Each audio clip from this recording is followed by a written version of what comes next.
Back again with our Tuesday new books. We have some fiction, nonfiction, and some audiobooks to show you today. We get started with the fiction. The first one, you've probably seen this on the bestseller list, Olga Dies Dreaming by Gonzalez.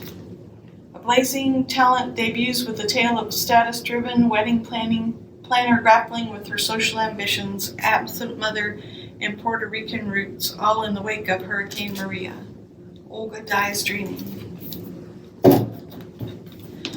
Next one, the Department of Rare Books and Special Collections. Sounds like a library. What holds more secrets in the library? The ancient books shelved in the stacks or the people who preserve them? By Eva Jurczyk. Next one, From a Dark Horizon by Luke McCallan. It's a Gregor Reinhardt novel, a visceral evocation of trench warfare, but they are also complex characters and a labyrinth mystery to enjoy. Golly, it's a mouthful. The next one, The Horsewoman by James Patterson and Mike Lupica. This is mother and daughter share a dream to be the best horsewoman in the world until the tense, harrowing competitions leading to the Paris Olympics. The most realistic, thrilling, and romantic thriller in years, The Horsewoman. Another James Patterson, he's been busy. The Paris Detective, the best detective in New York City, is French. The evidence is clear. Luc Moncrief, the most famous detective in Paris, is now the sharpest crime-solving mind in New York City, the NYPD. Next one, Pentecost and Parker Mystery, Murder Under Her Skin by Stephen Spotswood. Someone's put a blade in the back of the amazing tattooed woman, and Willow Jean Will, Parker's former knife-throwing mentor, has been stitched up for the crime. To uncover the truth, Will and her boss, world-famous detective Lillian Pentecost, travel south to the circus, where they find a snake pit of old grudges, small-town crime, and secrets worth killing for. Murder Under Her Skin. Next one, Find Me by Alfred Burke. He's the author of The Wife. She calls herself Hope Miller, but she has no idea who she is. 15 years ago, she was found in a small New Jersey town, thrown from an overturned vehicle with no clue to her identity. Find Me. Next one, The Last House on the Street, a novel by Diane Chamberlain. A community's past sins rise to the surface in this new book, The Last House on the Street, when two women, a generation apart, find themselves bound by tragedy and an unsolved, decades-old mystery. The next one, A Small World, a novel by Jonathan Evison. Set against such iconic backdrops as the California Gold Rush, the development of the Transcontinental Railroad, and a speeding train of modern-day strangers forced together by fate, this book is the grand entertainment that asks big questions. A Small World. A Three-Problem Book, a Sherlock Holmes bookshop mystery by Vicki Delaney. Gemma Doyle is back on the case when a poisoned dart ends in demise. 3-book problem. Sounds fun. Elizabeth George, Something to Hide. It's a Lindley novel. Detective Sergeant Barbara Havers and Detective Inspector Thomas Lindley are back, investigating a London case with far-reaching cultural associations that have nothing to do with life as they know it. Something to Hide. The Final Case, a novel by David Guterson, author of Snow Falling on Cedars. A girl dies one late rainy night a few feet from the back door of her home. The girl, Abiba, was born in Ethiopia.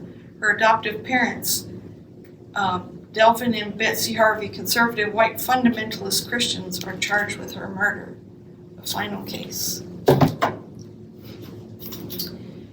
Okay, The End of Days, a Pike Logan novel by Brad Taylor. Pike Logan must stop a deranged killer hell-bent on igniting an international conflagration in this explosive, action-packed thriller from New York Times bestselling author and former Special Forces officer Brad Taylor.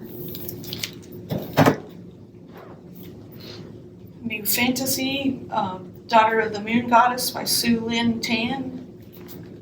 An enthralling debut fantasy inspired by the legend of Chang'e, the Chinese moon goddess, in which a young woman's quest to free her mother sets her on a dangerous path and pits her against the most powerful immortal in the realm.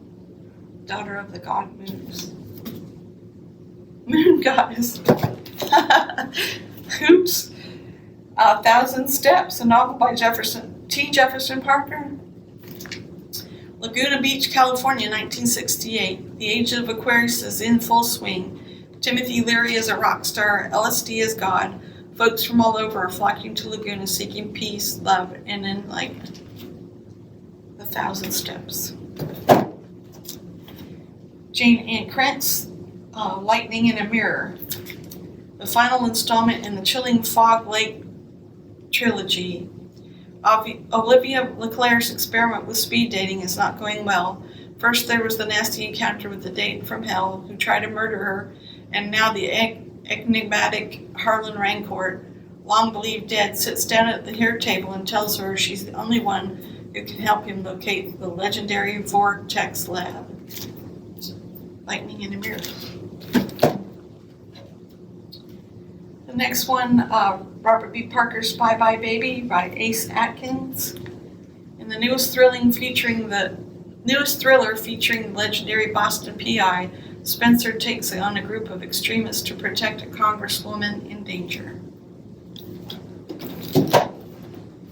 One more, Dean Koontz, Quicksilver.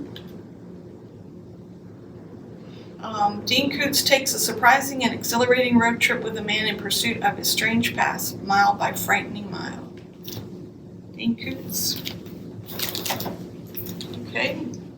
Got some nonfiction as well. The first one is The Lords of Easy Money, How the Federal Reserve Broke the American Economy. That's by Christopher Leonard.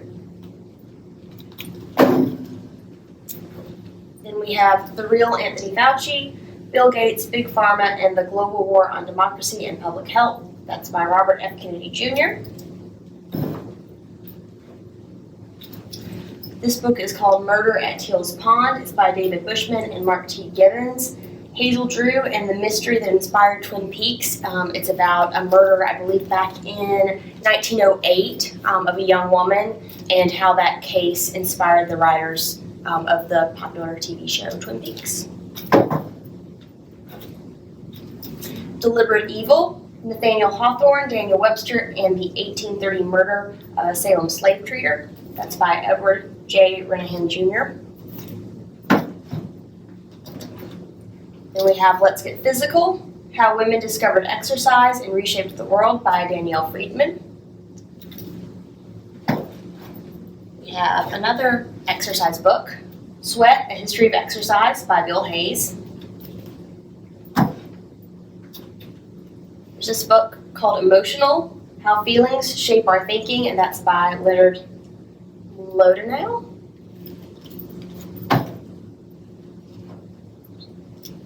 This is a book by Carl Bernstein called Chasing History, A Kid in the Newsroom.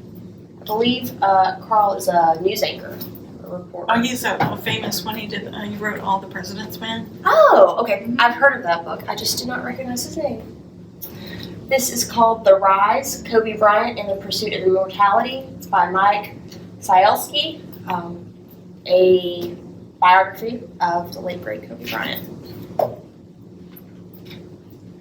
Then we have The Dawn of Everything, A New History of Humanity by David Graeber and David Wingro.